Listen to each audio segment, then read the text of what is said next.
Move! These aren't for you! The flight attendant snaps her fingers at the black father and daughter in first class. Conversations halt mid-sentence. A champagne glass freezes halfway to lips.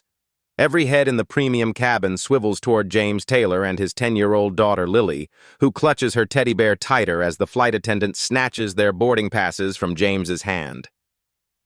"I've already shown those twice," James says, his composed voice contrasting the attendant's hostility.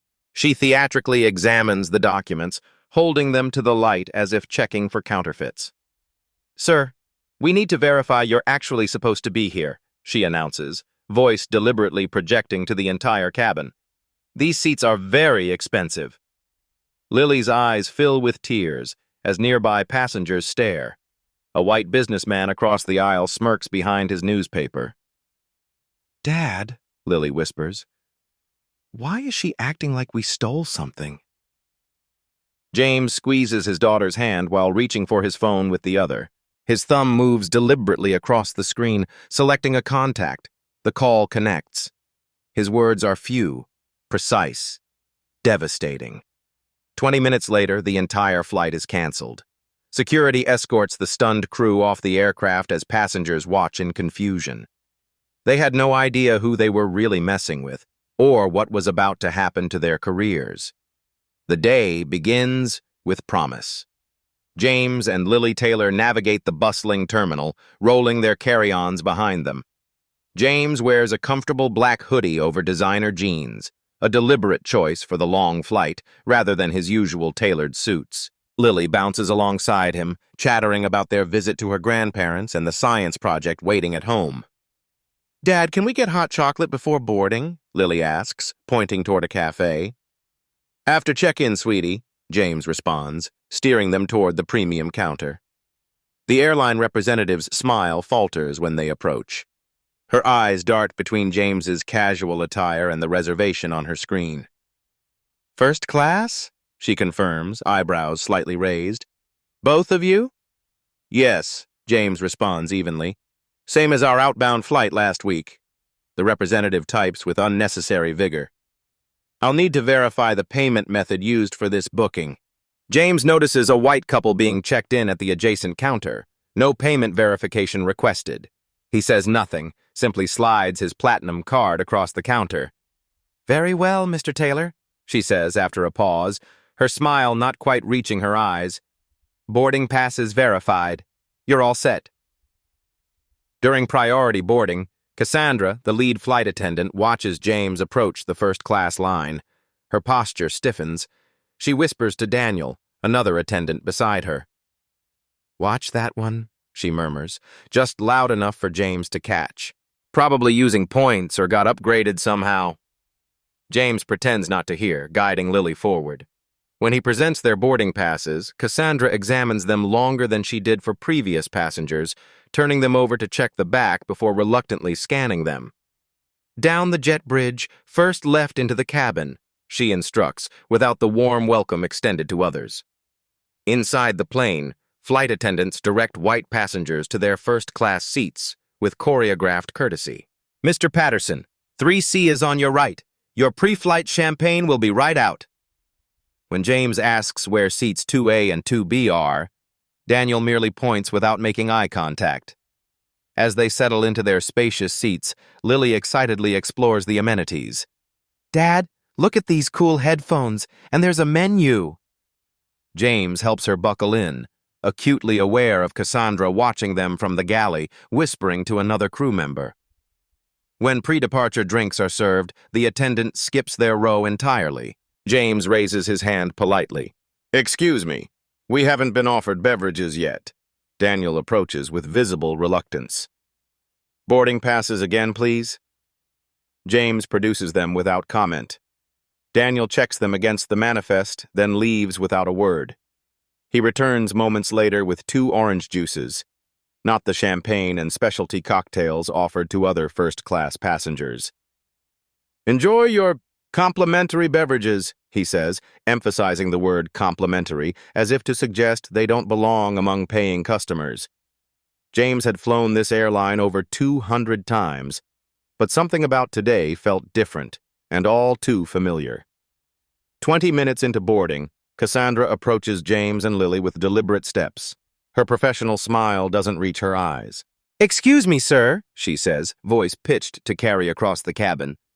"I need to verify you're in the correct seats." James maintains his composure, aware of the eyes turning toward them. "Of course," he says, producing their boarding passes for the third time. "Though I've already shown these twice." Cassandra takes the documents, examining them with exaggerated scrutiny. She flips them over, holds them to the light, and checks the seat numbers against her tablet. The performance stretches uncomfortably long. "These first-class seats are very expensive," she emphasizes, the implication hanging in the air. A white businessman across the aisle chuckles quietly behind his newspaper. Lily shrinks in her seat, clutching her stuffed rabbit tighter. James notices her discomfort, feels a familiar burn in his chest, the same sensation he's felt countless times before when encountering these subtle indignities. "We're frequent flyers," James explains calmly. "We often travel first class." Cassandra's eyebrows rise a fraction. "Well," she says with a tight smile, "our system sometimes makes mistakes with upgrades. We just need to make sure everyone's where they belong." "We purchased these tickets months ago," James states firmly. "There was no upgrade involved." Cassandra's smile hardens further. She turns and beckons to Daniel, who approaches from the galley. They converse in stage whispers while glancing repeatedly at James and Lily. Daniel steps forward, hand extended. "Sir, I'll need to see your ID as well. It's standard procedure." James glances around the cabin. No other passengers have been asked for identification after boarding. An older white couple across the aisle watches the scene unfold with unconcealed interest. "Is it standard procedure for all passengers or just certain ones?" James asks quietly. Daniel blinks, momentarily thrown off script. "Just when we need to verify." James produces his ID, maintaining steady eye contact. Daniel examines it against the boarding pass multiple times, eventually returning them with a curt nod. "Everything seems to be in order," he says without an apology, turning to leave. "Is something wrong with our tickets, Dad?" Lily whispers, her earlier excitement now completely deflated. "No, sweetheart," James reassures her, though he clearly hears Cassandra muttering to another attendant about people who don't normally fly first class causing problems. James squeezes Lily's hand reassuringly, but notices her shoulders remain tense. She's no longer exploring the seat features or flipping through the entertainment guide. Instead, she sits perfectly still, trying to be invisible. What the flight crew didn't realize was that James wasn't just any passenger, and he'd learned long ago to document everything. As the final boarding call announcement echoes through the cabin, Cassandra returns. This time she brings reinforcement. Michael, the purser, a tall man with a practiced authoritative demeanor. They position themselves directly in the aisle beside James and Lily, creating an unmistakable spectacle. "Sir," Michael begins, his voice deliberately loud enough to draw attention, "we've received concerns about proper ticketing in this section." Conversations pause. Heads turn. The entire first-class cabin becomes an audience to their confrontation. James looks up, meeting Michael's gaze steadily. "What concerns specifically? I've shown my boarding passes to your colleagues 3 times now." Michael glances pointedly at Lily, then back to James. "Perhaps we should step into the galley for a private conversation." "I don't see any need for privacy," James responds, his voice calm but firm. "We've done nothing wrong." Michael's expression hardens. "Sir, I'm trying to handle this discreetly for everyone's benefit." "By creating a spectacle in front of all these passengers?" James gestures subtly to the now silent cabin. "You're the one making a scene," Michael counters, lowering his voice to a harsh whisper. "This flight won't depart until we resolve this situation." The pressure mounts as passengers check watches and phones. A woman sighs loudly. A businessman mutters about delays. Lily tugs at her father's sleeve, eyes glistening with unshed tears. "Dad, are they going to make us leave the plane?" The vulnerability in her voice strikes James like a physical blow. Before he can reassure her, a white woman across the aisle mutters loudly enough to be heard, "Some people just don't know how to cooperate." James feels the familiar weight of public judgment, the carefully orchestrated humiliation designed to make him voluntarily remove himself from a space others believe he doesn't belong in. He's experienced this dance before, in restaurants, in stores, in corporate boardrooms. With deliberate movements, James takes out his phone and begins recording. "What do you think you're doing?" Cassandra immediately objects. "Recording is against airline policy." "Actually," James responds, voice steady, "your airline policy only prohibits recording of safety procedures and crew members performing safety duties. This isn't a safety issue, this is harassment."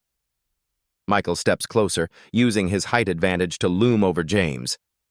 "Sir, if you're unwilling to comply with crew instructions, we might need to take additional measures." The implied threat hangs in the air. Lily is now crying quietly, trying to hide her face. "Dad," she whispers, "I want to go home." James feels a surge of protective anger, quickly contained and channeled into resolve. For his daughter's sake, he decides to temporarily concede the public confrontation. "Fine," he says, stopping the recording. "We'll talk in the galley, but my daughter comes with me. I'm not leaving her alone." Michael nods curtly, gesturing toward the front of the plane. Cassandra leads the way, while Michael follows behind James and Lily, creating the impression of an escort. In the galley, partially hidden from most passengers but still visible to those in the first few rows, Michael demands James's ticket and ID again. "I've shown these multiple times," James notes as he complies. Michael examines them with theatrical thoroughness before suggesting, "There might be a problem with the payment method used for these premium seats." James maintains his dignity despite the obvious discrimination. "Is there a reason my daughter and I have been singled out when no other passengers have faced this level of scrutiny?" Michael and Cassandra exchange glances but offer no direct answer. "Perhaps," Michael suggests with false concern, "you would be more comfortable in economy, where there might be more people like you." The mask slips. The true nature of the confrontation stands revealed in those final words. In that moment, James made a decision, one that would not only change the course of this flight, but potentially transform airline policy forever. Back at their seats, the atmosphere in first class has changed. Other passengers pretend to be absorbed in magazines or devices, but their sidelong glances betray their awareness of the ongoing drama. James helps Lily settle back into her seat, gently wiping away her tears with his thumb. "Did we do something wrong, Dad?" Lily asks in a small voice that breaks something fundamental inside James. He looks at his daughter, his brilliant, sensitive child, who deserves to move through the world without constantly being made to feel like an intruder. In this moment, he makes a silent vow. This stops today. Not just for them, but for everyone who's ever been profiled, questioned, and humiliated for daring to occupy spaces others believe they don't belong in. "No, sweetheart," he answers softly. "We did absolutely nothing wrong. Sometimes people make incorrect assumptions based on how others look." "Because we're black?" Lily asks directly, with the unfiltered clarity of a child. James nods, meeting her gaze honestly. "Yes, but that's their problem, not ours. And it's not okay." With subtle movements, James turns slightly toward the window and takes out his phone. First, he sends a text to his executive assistant.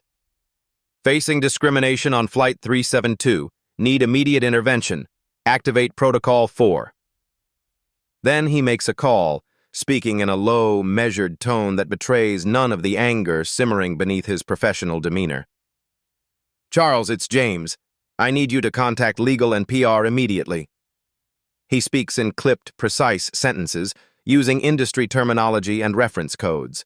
"Yes, significant stakeholder concern. Board approval threshold has been met. Immediate action required."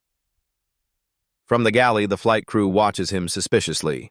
Daniel approaches with brisk steps. "Sir, All electronic devices need to be in airplane mode now, he states with thinly veiled satisfaction at catching James breaking a rule. I'm aware of the regulations, James responds without breaking eye contact. I'll be finished momentarily. Daniel hovers uncomfortably, then retreats when James doesn't back down. What the crew doesn't know, what no one on this flight realizes, is that James Taylor isn't just a random passenger in a hoodie traveling with his daughter. He's recently been appointed to the airline's board of directors after his investment firm, Equitable Ventures, acquired a 23% stake in the company. This casual trip was meant to be his incognito assessment of the airline's service quality before his first official board meeting next week.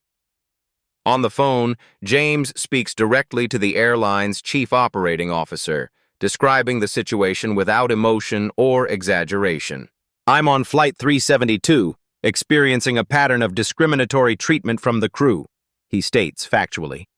Multiple instances of profiling, differential treatment, and now explicit suggestions that we don't belong in first class. Yes, my daughter is with me.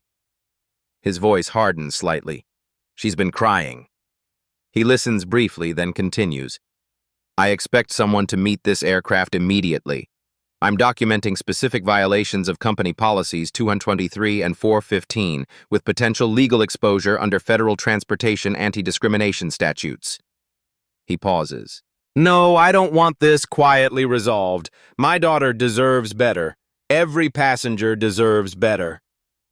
After ending the call, James turns his attention back to Lily, helping her select a movie on the entertainment system. Things will get better soon, he promises, gently brushing a strand of hair from her forehead. How do you know? She asks, still unsettled. Because some problems can be fixed if the right people decide they need fixing, he explains, and today that's happening. As James observes the flight crew now huddled in concerned conversation at the front of the cabin, he notices the businessman who chuckled earlier watching him with newfound curiosity. James turns away, pulling up the airline's anti-discrimination policies on his tablet. Policies he's already thoroughly familiar with, having helped strengthen similar protocols at other companies in his investment portfolio. The flight attendants thought they were dealing with someone they could easily intimidate. They were about to discover how catastrophically wrong they were. The plane remains at the gate well past its scheduled departure time. The cabin grows warm. Passengers shift restlessly in their seats, checking watches and flight apps on their phones. A nervous energy permeates the air. Cassandra's voice comes over the intercom, artificially bright. Ladies and gentlemen, we're experiencing a minor technical delay.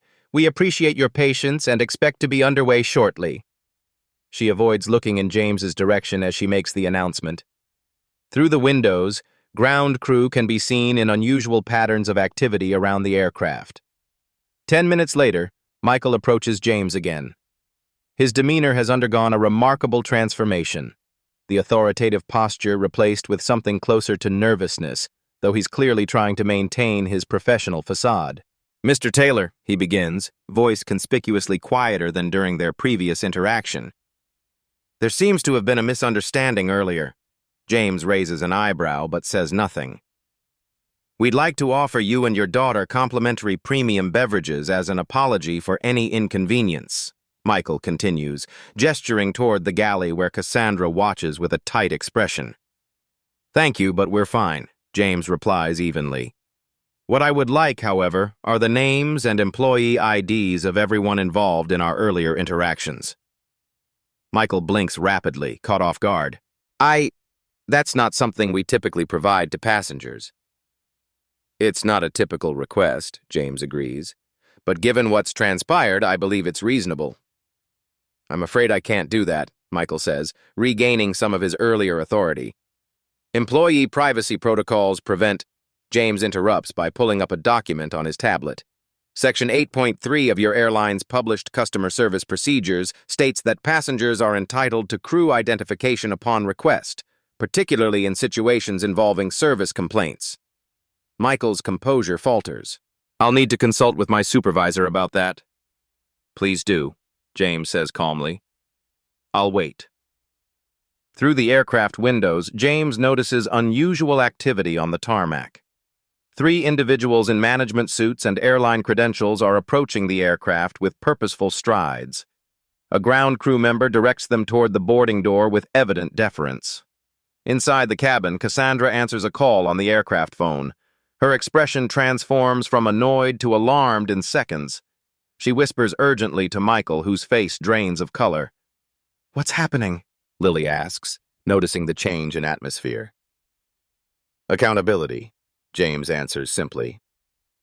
Other passengers have begun questioning the delay more vocally. A man in business class calls out, "Are we leaving anytime soon? I have a connection to make."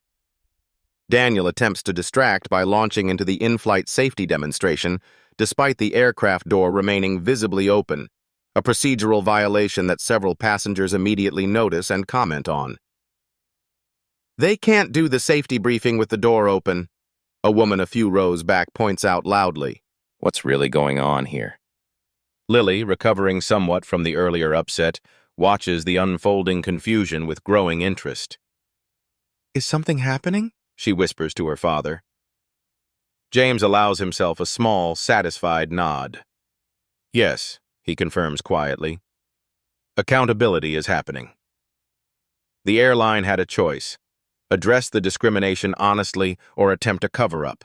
They were about to make the wrong choice. The aircraft door reopens with a hydraulic hiss. Conversations halt as all eyes turn toward the entrance. A woman in a sharp charcoal suit boards first, her expression professionally neutral, but her rapid pace betraying urgency.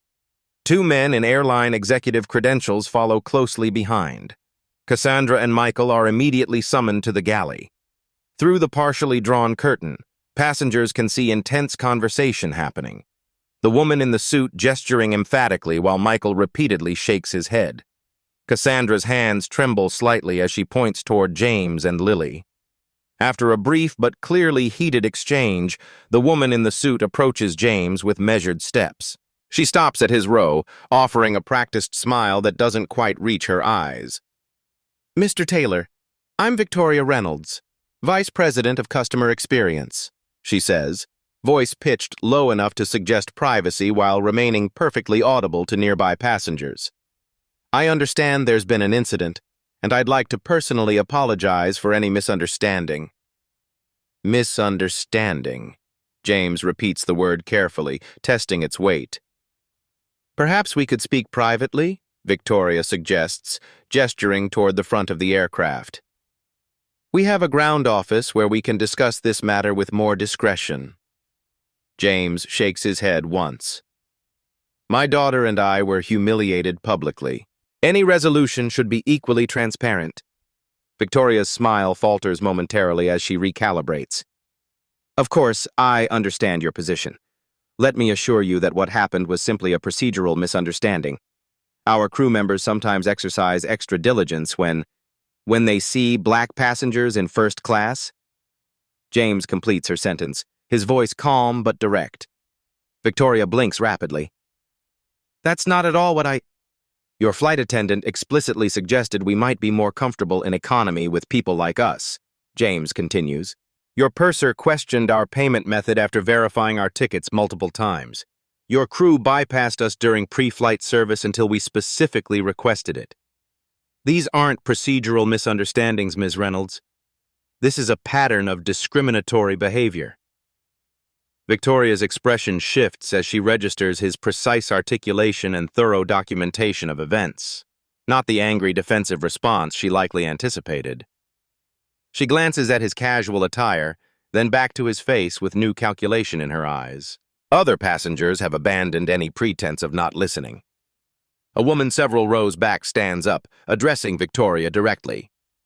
"I saw the whole thing," she states firmly. "They were treated differently from the moment they boarded. It was appalling." A second passenger, an older man with a British accent, nods in agreement. "Quite right. Blatant discrimination, if you ask me."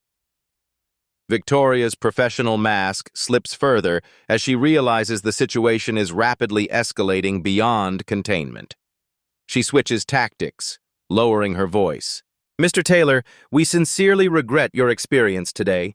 We'd like to offer immediate compensation and an upgrade to our next available premium flight to your destination. James holds her gaze steadily. This isn't about compensation. It's about a culture that allowed your staff to profile and humiliate passengers based on race, in front of my 10-year-old daughter.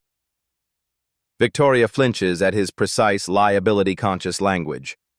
One of the executives behind her immediately pulls out his phone, stepping away to make a call with urgent, hushed tones. As the executives scrambled, James knew the next few minutes would determine whether this became a private settlement or a very public reckoning. The standoff continues as more airline personnel board the aircraft.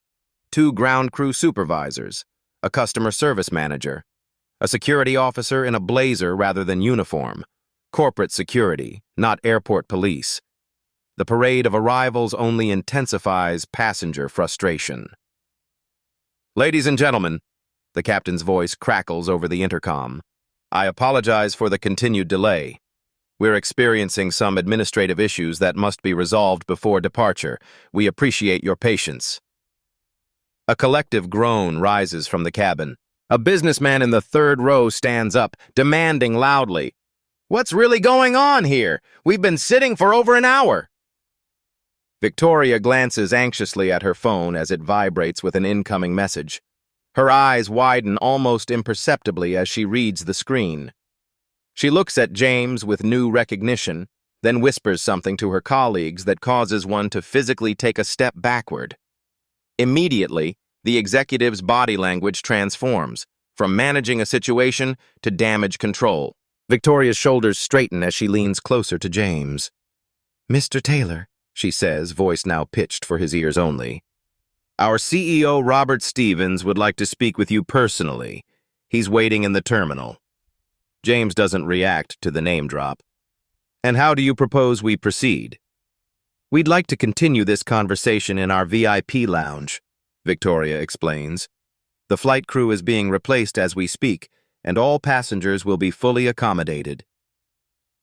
As if on cue, Cassandra and Michael are escorted from the aircraft by the corporate security officer. They exit without looking at James, though Cassandra's face is flushed with either anger or embarrassment. Perhaps both. A new flight crew enters, led by a senior purser who immediately begins apologizing to passengers for the delay. "Ladies and gentlemen, I'm Captain Rivera, and I'll be taking over this flight. We sincerely apologize for the wait. We're experiencing a staffing issue that requires a full crew change. The airline will be providing meal vouchers for everyone while we prepare for departure." James turns to Lily. "How are you feeling, sweetheart?" She studies her father's face. "Are we in trouble?" "No," James assures her, squeezing her hand. "But I need to talk with these people about what happened. Would that be okay with you?" Lily nods solemnly. "Will it fix things?" "It's a start," James promises. Victoria interjects gently. "Mr. Taylor, if your daughter would be more comfortable, we can arrange for her to rest in our children's lounge. It has games and—" "My daughter stays with me," James states firmly. "Whatever arrangements you make need to include her comfort as well." Victoria nods quickly. "Of course. We'll make suitable provisions." As the new flight attendants distribute vouchers, passengers begin connecting the dots. The woman who spoke up earlier is filming the crew change on her phone. Another passenger loudly announces, "I'll be filing a formal complaint about the racial profiling I witnessed on this flight." The businessman who had laughed during the earlier confrontation leans across the aisle toward James. "Say, weren't you on that panel at the Urban Investment Conference last month? I thought you looked familiar." James offers a minimal nod as he helps Lily gather her things, not engaging further with the suddenly friendly overture. The other passengers had witnessed harassment of a black father and his daughter. They had no idea they'd just witnessed the beginning of an industry-wide reckoning. The airline's VIP lounge stands empty except for James, Lily, and 4 tense executives. The space has been cleared of other passengers, an unprecedented move that speaks volumes about the situation's severity. Plush leather seats remain unoccupied. Untouched refreshments sit on polished tables. Lily explores a designated children's area where a specially selected flight attendant, hand-picked for her exemplary service record, engages her with games and activities while remaining within James's line of sight. Robert Stevens, the airline's CEO, enters with purposeful strides. He's perfectly groomed in an expensive suit that screams corporate authority, salt and pepper hair precisely cut, tie knotted with mathematical precision. His practiced smile doesn't reach his eyes. "Mr. Taylor," Stevens begins, extending his hand. "I want to personally apologize for the unfortunate incident aboard our aircraft today. This kind of experience doesn't reflect our company values or service standards." James shakes the offered hand but remains silent, allowing the uncomfortable pause to stretch. Stevens continues into the vacuum. "We pride ourselves on creating an inclusive environment for all our passengers. What happened today was clearly an isolated incident, and we'll be conducting a thorough—" "Before we continue," James interrupts calmly, "I don't believe we've formally met yet." Stevens blinks, momentarily thrown off his rehearsed script. "I'm Robert Stevens, Chief Executive Officer of Atlantic Airways." "Yes, I know who you are, Robert," James replies. "I'm James Taylor, Managing Partner at Equitable Ventures and your newest board member. Our firm holds 23% of your company's shares." The revelation lands like a thunderclap. Victoria audibly gasps. One executive nearly spills his water. Stevens' face performs a remarkable transformation. Shock, disbelief, and finally the dawning horror of recognition. "You're—" Stevens starts. "The James Taylor scheduled to attend next week's board meeting, yes," James confirms. "I was traveling incognito to experience the airline service firsthand." Silence engulfs the room. The executives exchange panicked glances, now understanding the true magnitude of their crew's mistake. "What I experienced today," James continues, voice measured and calm, "suggests this company has a significant cultural problem that stock reports and customer surveys haven't captured." Stevens recovers quickly, slipping back into crisis management mode. "Mr. Taylor, I assure you this was an isolated incident. These employees will be dealt with immediately and will—" James raises a hand, stopping Stevens mid-sentence. He reaches for his tablet and pulls up a document. "This is a compiled report of discrimination complaints against Atlantic Airways over the past 3 years," James explains, turning the screen toward Stevens. 78 formal complaints alleging racial profiling or discriminatory treatment. 18 specifically mentioning first-class seating issues similar to what my daughter and I experienced today." Stevens' eyes widen as he scans the data. Information pulled together by James's team before Equitable Ventures made their significant investment. "I was willing to believe these were isolated incidents," James states. "Today proved otherwise. I was racially profiled, my daughter was traumatized, and your staff attempted to intimidate us rather than address their biases." Across the room, Lily laughs at something the flight attendant has said. The sound draws everyone's attention momentarily. "I appreciate the attention my daughter is receiving now," James observes, "but the contrast only highlights the problem. Respect shouldn't be contingent on status or who you know. It should be the baseline for how all passengers are treated." Stevens nods rapidly. "Absolutely, Mr. Taylor. We completely agree." "Then you'll understand what happens next," James continues, voice firm but not aggressive.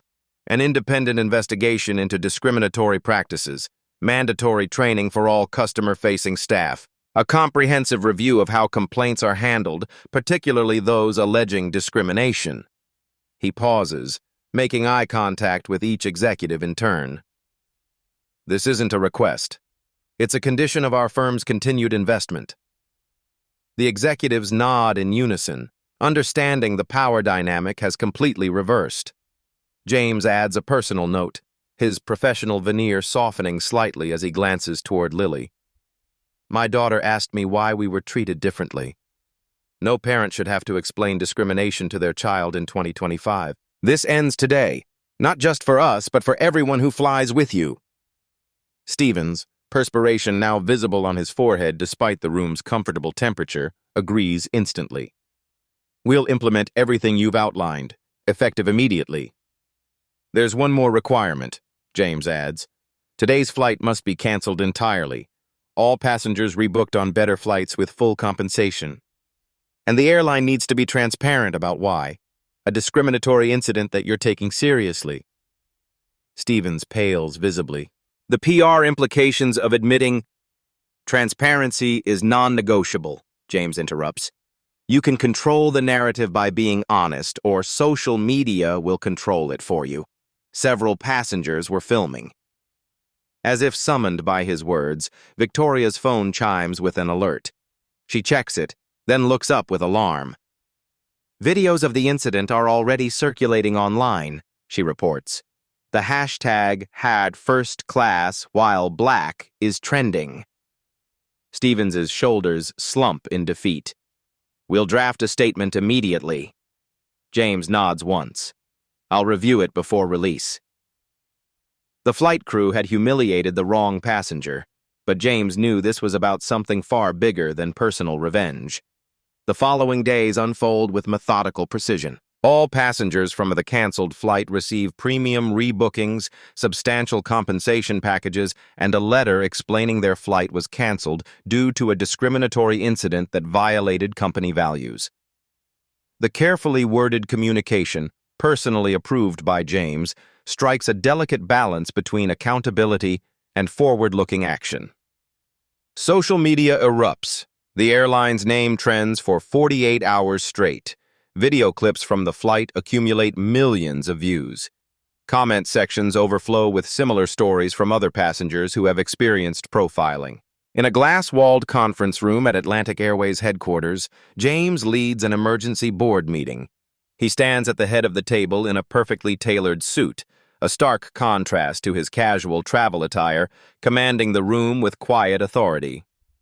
The videos have been viewed 17 million times, the marketing director reports nervously. Customer sentiment is running 83% negative.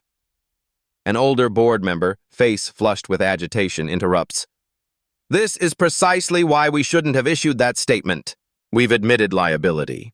The legal exposure is enormous. James allows the comment to hang in the air momentarily before responding. Atlantic Airways became liable the moment its employees engaged in discriminatory behavior. The question isn't whether we're exposed, it's how we respond to that reality.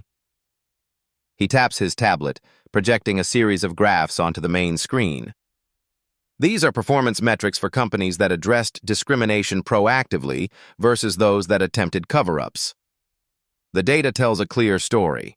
Companies that confronted problems directly recovered faster and ultimately outperformed those that opted for denial or minimal acknowledgement. Transparency isn't just ethically right, it's good business, James explains, highlighting examples of companies that lost millions to boycotts and lawsuits after mishandling similar incidents. We have a choice between short-term discomfort and long-term damage. The chief legal officer clears her throat. Mr. Taylor's assessment aligns with our analysis. Courts and social media both punish cover-ups more severely than the original offenses. By meeting's end, James's comprehensive plan receives unanimous approval, a rare consensus driven partly by conviction and partly by the realization that Equitable Ventures' 23% stake gives James significant leverage. The airline's public statement acknowledges the discriminatory treatment without deflection, announces the immediate suspension of involved staff pending investigation, and outlines concrete steps being implemented company-wide. Behind the scenes, James works methodically, insisting the focus remain on systemic issues rather than individual employees. This isn't about creating scapegoats, he explains to the executive team. Firing a few people won't change the culture that enabled their behavior. He brings in diversity consultants he's worked with previously to develop more effective training and reporting mechanisms. The consultants conduct frank interviews with frontline staff, uncovering uncomfortable truths about unofficial practices and unwritten rules. Meanwhile, Cassandra and Michael secure legal representation. Their attorneys file responses claiming they were following unwritten company practices regarding passenger verification, allegations that trigger an expanded investigation. They're claiming this was policy, Not personal prejudice, the airline's general counsel explains during a closed-door meeting. Was it? James asks directly. The resulting silence speaks volumes. Investigators uncover disturbing patterns. Informal tips during crew training about identifying passengers who might not belong in premium cabins. Performance evaluations that rewarded flight attendants for maintaining cabin standards, a euphemism for scrutinizing certain passengers more closely than others. Complaint patterns showing black passengers were 16 times more likely to be questioned about their seating assignments than white passengers. Most damaging of all, the legal team discovers multiple similar incidents buried by middle management before they could reach executive level, a systemic failure to address discrimination that extends far beyond a single flight crew. We have to disclose these findings, James insists during a tense executive committee meeting. Burying them only continues the pattern. Several executives protest vehemently. The liability implications are astronomical, argues the CFO. Shareholders will revolt. I represent 23% of your shareholders, James reminds them calmly. And I'm telling you that hiding evidence of discrimination after discovering it constitutes a breach of fiduciary duty that could be far more costly. Throughout this period, James shields Lily from media attention while maintaining honest conversations about what happened and why it matters. Why do you keep going to those meetings instead of just getting them in trouble? Lily asks one evening as James reviews documents for the next day's sessions. Because getting people in trouble doesn't fix the problem, James explains. Sometimes you need to change the rules, not just punish the people who followed bad rules. Lily considers this thoughtfully.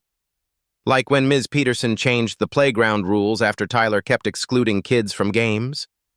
Exactly like that, James confirms, impressed by her insight. And sometimes the people who make the rules don't even realize they're unfair until someone points it out. He uses these moments to teach her about standing up for what's right, even when it's difficult. Lessons that transform an ugly experience into something empowering rather than traumatic. 3 weeks after the incident, James arranges a meeting with passengers from the flight who witnessed the discrimination. The forum, held in a hotel conference room, gives them space to share their perspectives and contribute to solutions. I've flown your airline for 20 years, states an older woman who had spoken up on the plane. What I saw that day made me question everything about your company values. I didn't say anything while it was happening, admits another passenger, voice thick with regret. I kept waiting for someone else to intervene. That's part of the problem, too. James listens intently, incorporating their feedback into the remediation plan. Some remain skeptical about long-term change, while others express cautious optimism about the transparency of the process. Most companies would have sent gift cards and hoped we'd forget about it, observes a business traveler. The fact that you're actually listening might mean something's really changing. By the 6-week mark, Atlantic Airways implements comprehensive reforms. New training protocols developed with anti-bias experts, transparent complaint tracking systems that flag potential discrimination patterns, revised performance metrics that reward inclusive service rather than passenger policing, and an anonymous reporting system for both employees and passengers to identify problematic behaviors without fear of retaliation. Most significantly, James insists on structural accountability. The creation of a permanent board-level ethics committee with direct oversight of discrimination complaints and regular reporting requirements that ensure executive visibility into frontline practices. Systems enable biases to become patterns, James explains during the final planning session. We're changing the system, not just addressing symptoms. As the airline began its painful but necessary transformation, the broader industry watched with growing unease, knowing they could be next. The hearing room feels deliberately sterile. Neutral gray walls, standard office furniture arranged with mathematical precision, no windows, nothing to distract from the proceedings about to unfold. Cassandra and Michael sit on one side of the table, their attorneys flanking them protectively. Across from them, a panel of 5. The airline's head of human resources, chief compliance officer, 2 independent ethics consultants, and James, his presence unexpected by the former flight attendants, who exchanged nervous glances upon his arrival. This isn't a typical disciplinary hearing. At James's insistence, today's proceedings have been structured as a learning opportunity rather than merely punitive. Recording devices capture every word for future training purposes. We're here to understand the events of Flight 372 and the broader context in which they occurred, begins the Chief Compliance Officer. This isn't a criminal proceeding, but the findings will determine appropriate next steps. Cassandra sits ramrod straight, hands clasped tightly before her. I've worked for this airline for 17 years with an exemplary record, she states defensively. I was simply being thorough and following security protocols. Can you elaborate on which specific security protocols you were following? Asks one of the ethics consultants. Cassandra hesitates. Well, it's standard procedure to verify passengers are in their assigned seats. Do you verify all passengers with equal frequency? The consultant presses. Of course, Cassandra responds quickly. Too quickly. The head of HR slides a document across the table. This is a statistical analysis of passenger verification incidents from the past year, drawn from crew reports and passenger complaints.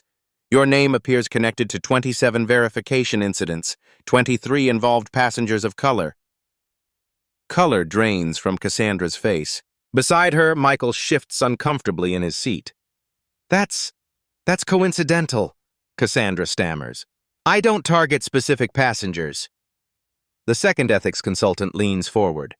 Mr. Patterson, a white passenger seated across from Mr. Taylor, boarded 3 minutes before him. According to the boarding log, you greeted him by name and directed him to his seat without verification. Can you explain the different approach? Michael's attorney intervenes. My client was following informal guidelines that have been part of the airline's culture for years. Flight attendants are evaluated partly on cabin composition management, an unspoken metric about maintaining the right atmosphere in premium cabins. The revelation hangs in the air, damning not just to the individuals but to the organization that enabled them. Who communicated these informal guidelines to you? Asks the compliance officer. Michael hesitates, then names 3 senior managers. They never said it explicitly, but the message was clear. We were supposed to make sure people fit in first class. And how did you determine who fit? James speaks for the first time, his question gentle but direct. Michael meets his gaze, something shifting in his expression.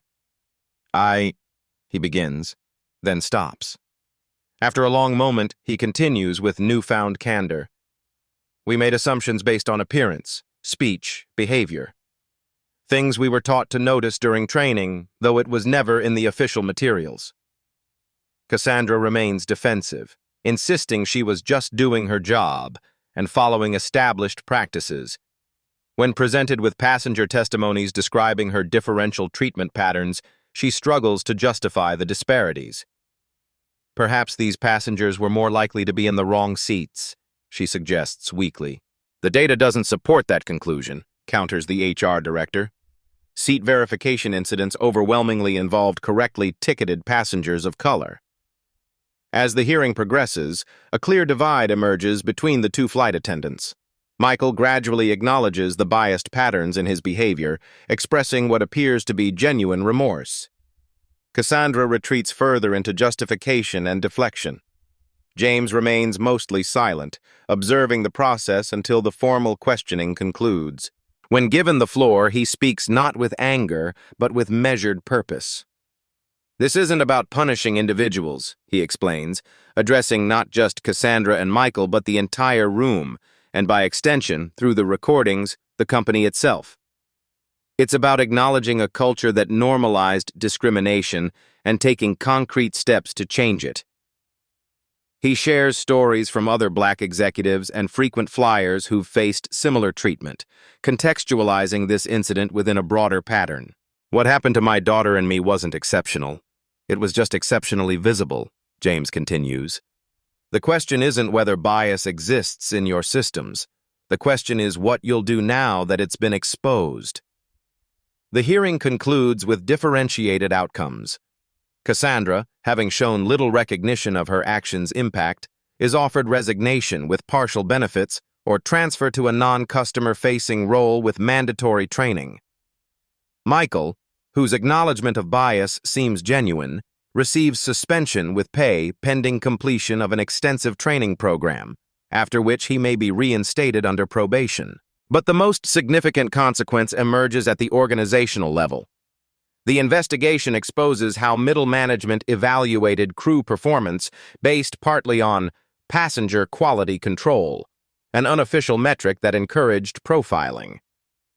3 senior managers who perpetuated these practices are removed from their positions.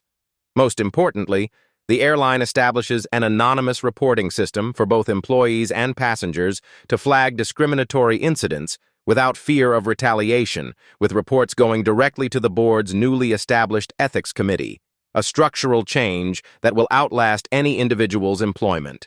What began as one father standing up for his dignity was becoming something neither the airline industry nor James himself had anticipated. 6 months later, Atlantic Airways headquarters buzzes with purposeful energy. The wall-to-wall windows of the executive conference room frame a panoramic view of aircraft taking off and landing, each plane now representing something more than mere transportation. James studies presentation slides displayed on the room's main screen, nodding with measured approval. The quarterly ethics compliance report shows steady improvement. Passenger satisfaction scores up 17% across all demographics, discrimination complaints down 62%, employee engagement metrics at a 5-year high. The numbers confirm what we're seeing operationally, explains Diane Martinez, the newly appointed Chief Inclusion Officer. When we remove the pressure to police who belongs where, our crew members refocused on actual service quality. What about industry response? James asks, turning to the Government Affairs Director. Initially defensive, she responds, but as our metrics improved and received media attention, several competitors began quietly implementing similar programs. What began as crisis management has evolved into competitive advantage. Atlantic Airways now shares anonymized findings and solutions with industry groups, positioning itself as a leader in addressing systemic bias rather than a cautionary tale. 2 major competing airlines have already implemented similar training and reporting systems. Industry publications feature articles about creating truly inclusive premium services. The International Air Transport Association has established a working group specifically focused on anti-discrimination best practices. At an industry conference in Chicago, James takes the stage as keynote speaker. The audience, airline executives, industry regulators, and customer experience professionals, listens with rapt attention as he presents compelling data connecting inclusive practices to business outcomes. The business case is clear, James explains, highlighting graphs showing how addressing discrimination improves customer loyalty, employee retention, and ultimately, profitability. But the human case is even clearer. Every passenger deserves dignity, regardless of appearance, background, or ticket class. The speech resonates beyond transportation circles, clips spreading through business social media as a case study in turning potential disaster into opportunity. Harvard Business Review requests an article expanding on his approach to systemic change in established industries. Meanwhile, Lily channels her experience into positive action. What began as a school assignment documenting microaggressions has evolved into a sophisticated educational project about recognizing and responding to bias. With James's guidance, she develops age-appropriate materials that help children identify unfair treatment without internalizing its harmful messages. My dad says changing rules works better than just getting people in trouble, Lily explains to her class during her presentation. So I made a new rule book for spotting unfair things. Her teacher, recognizing the project's potential, shares it with the district's curriculum coordinator. By semester's end, 3 elementary schools have adopted Lily's framework as part of their social-emotional learning program. Flight attendant unions, initially defensive about the incident, shift their position after James meets with their leadership. Rather than framing reform as punishment for frontline workers, he emphasizes systemic problems requiring systemic solutions. Your members deserve better than being positioned as the enforcers of unwritten discriminatory policies, James tells union representatives during a roundtable discussion. They should be empowered to provide excellent service without the burden of policing who belongs in which cabin. This approach transforms potential adversaries into allies in reform. Together, they develop improved protocols that maintain necessary security while eliminating practices that enable profiling. Most remarkably, Atlantic Airways experiences an unexpected benefit beyond public relations recovery. Customer satisfaction scores rise significantly across all demographics as crew members, freed from implicit bias enforcement, redirect their energy toward genuine hospitality. "We're actually providing better service now," a veteran flight attendant remarks during a training session. "I didn't realize how much mental energy we wasted watching for people who didn't belong until we stopped doing it." The changed policies would affect millions of travelers, but for James, the most important outcome would be measured in a much more personal way. 1 year later, James and Lily approach Atlantic Airways' check-in counter. The terminal bustles with typical airport energy: hurried travelers, emotional reunions, the constant hum of announcements. But for James, this journey carries symbolic weight beyond mere transportation. The check-in agent greets them with genuine warmth. "Good afternoon, Mr. Taylor and Miss Taylor. I see you're in first class to San Francisco today." No double takes, no lingering scrutiny of their reservation. Just professional courtesy extended equally to all premium passengers, the same standard greeting James has observed being given to others in line before them. "Boarding will begin in 45 minutes at Gate B12, the agent continues, returning their identification and boarding passes. "Our premium lounge is located just past security to your right. Enjoy your flight." As they navigate security and approach the gate, James notices subtle but meaningful changes. The boarding announcement explicitly welcomes all premium cabin passengers, regardless of appearance, age, or background, language he helped craft during policy revisions. Settling into their spacious first-class seats, Lily arranges her comfort items with practiced ease. At 12, she carries herself with newfound confidence, observing the world around her with keen awareness. "Dad," she whispers, leaning close. "Nobody's being treated differently. I've been watching." James nods, heart swelling with quiet pride, not just in the changes implemented, but in his daughter's emerging sense of justice and observation. The flight's purser, a woman named Rebecca, recognizes James from his now regular board appearances but treats him with the same professional courtesy extended to all passengers. When a brief moment of privacy presents itself, she acknowledges his role with simple dignity. "The changes you helped implement have made our jobs better, Mr. Taylor," she says quietly. "Thank you." James redirects the credit. "The implementation team and frontline staff like yourself did the real work. I just pointed in a direction." Throughout the flight, James observes the cabin crew interacting with a diverse range of passengers.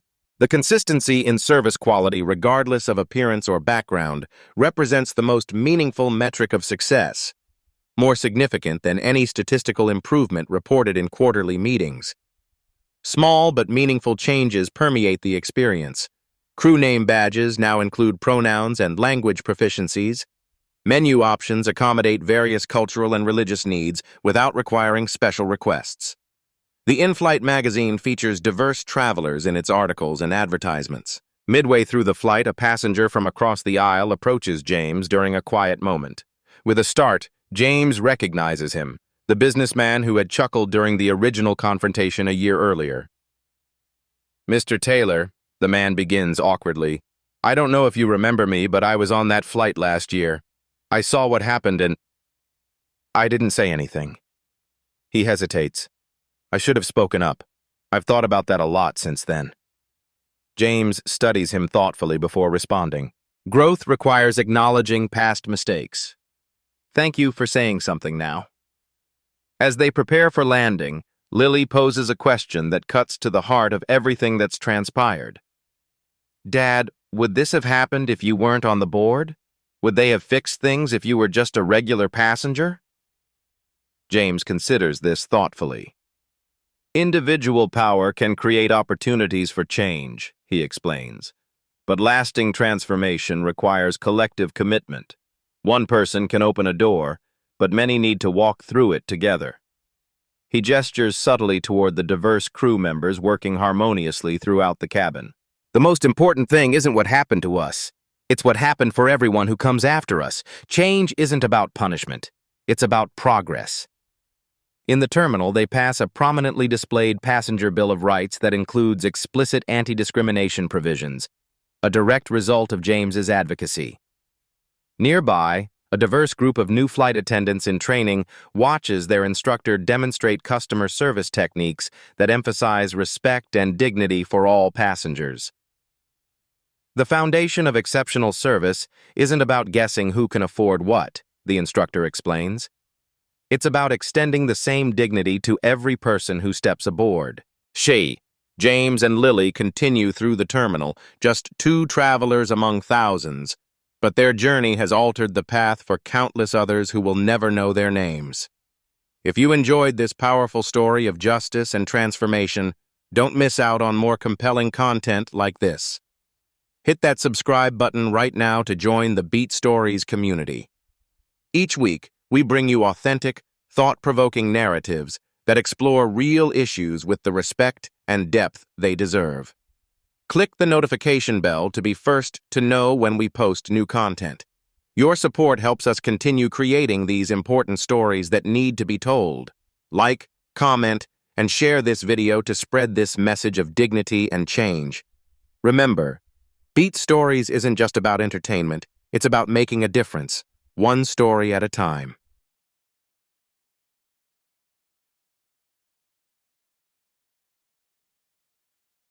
Behind every headline is a human story. At Beat Stories, we go deeper, where emotion meets evidence and drama reveals the system. If this story made you pause, reflect, or feel something, don't forget to subscribe. There's more to come.